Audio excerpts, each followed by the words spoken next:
weekend is the grand opening of a series of free outdoor events at the Village Pied du Courant on the waterfront space just east of the Jacques-Cartier Bridge.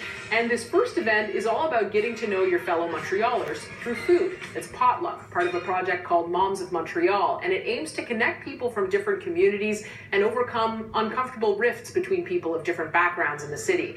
Social artist and documentarian Salima Punjani is behind the project, and she joins me in studio. Welcome to our Montreal. Thank you for having me. So I know that this weekend people will get to break bread with you, and we'll get to the event in a moment, but you actually started Moms of Montreal as a photography project. Where did that idea come from? So I was basically at home with my mom, and she comes from Uganda, and I don't get to see them very often, but when I do, I always try and learn about her stories, and it has to be through food because she's constantly cooking. And so we're making samosas together, and even though she was getting mad at me because I can't fold them in triangles at all, I realized that there's a lot of depth and richness to these stories of where food comes from, and I thought it would be a really great way to connect people, especially when there's so many misunderstandings about different communities around Montreal and the world maybe, but I thought maybe cooking could be a joyful way to connect people. What sort of cultures or traditions are reflected in the project? There are so many, from Guadeloupe to Haiti, the Northwest Territories to Quebec. There's 11 people that participated in total, and it's basically, I tried to get as much diversity as possible. And so what exactly do you capture with these photos? So kids take pictures of their mom cooking a traditional meal, and I think that's really special because there's something about watching your mom cook that you realize that the way her hands move, or for me, when my mom folds samosas, I'm amazed at how she's so uniform with everything. But those kind of things, maybe I as a photographer can't capture, but a kid knows inside of the way that they connect with their mom. And then I, through my own photography, captured the family cooking together and kind of intimate portraits into what it's like to visit the homes of people from all these different communities. Are there dads in the book as well, or is it just mostly moms? It's mostly moms, but there's a dad, Patrice, and his mom, Monique, and he also has 4 kids, and so it was kind of a multi-generational gathering together where we made chaka, which is a traditional Haitian meal that includes corn, beans, and squash, which is connected to Indigenous culture in Haiti as well as here. So I thought that was really special. Yeah, the 3 sisters? The 3 sisters, yeah. So what similarities did you see when you went from home to home, from culture to culture, in terms of this experience of cooking? The similarities are, I guess, how excited people got that their moms were cooking something traditional. I think that, you know, in like fast-paced life now, a lot of the time it's kind of like whatever's quicker goes, but a lot of these meals take time. So for instance, when I was with the Peak family, they made flan aux asperges, and her dad had, like my friend Max was participating with her mom, and her dad was there as well, and he was so happy because he's been wanting this dish for ages.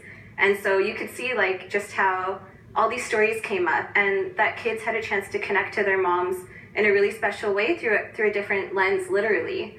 And so no matter what people were cooking, I think that it brought out a lot of stories and connection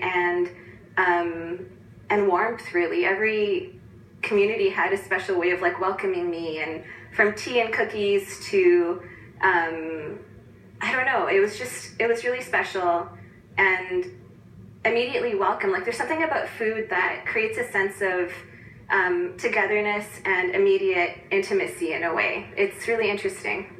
We mentioned off the top that this was perhaps a way to try to mend some rifts between people of different backgrounds. What experiences did you have that led you to think, okay, this would be a project that could help that?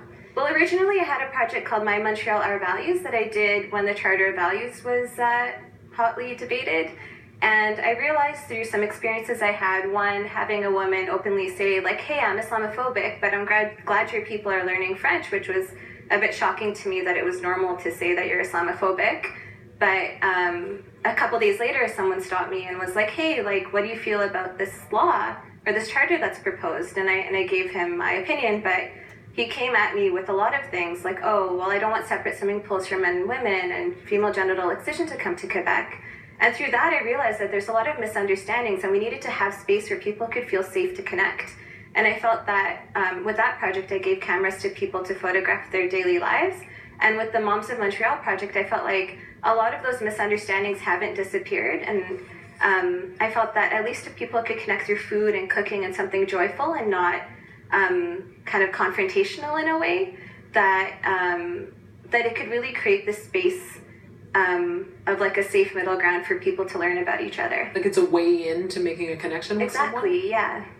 The event this weekend, what can people expect from it? So it starts with a potluck and an exhibition of a selection of the Moms of Montreal photographs.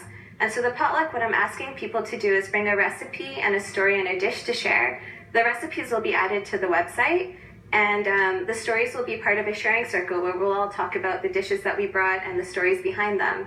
And then moving forward, we're having a kind of exhibition with Dorothy Alexandre, who's the host of Uptown, the podcast, which explores stories of people in Côte-des-Neiges. And then also Jane Engel, who did participatory research in Haiti. So although it was in an academic context, she used really participatory methods to give people a voice. And all of these projects have that in common, with really giving power back to people to really tell their own stories.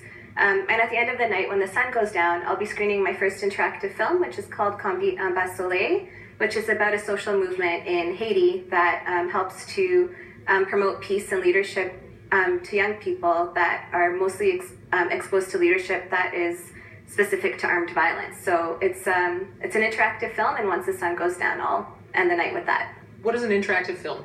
So basically, it's kind of like a choose-your-own-adventure film. So instead of just watching something from beginning to end, it's online, and the audience can choose between a few different themes from art, music, sport, community radio, education, gardens. And you can choose to explore whatever you're interested in at your own pace, and you're not necessarily obligated to watch something from start to finish. Like the user has more of an active role in experiencing the film, and it also provides an opportunity to give more context through text and photographs, and the NFB is really great at building them. Mine was independent, but to learn more about that, you can see the NFB's interactive site.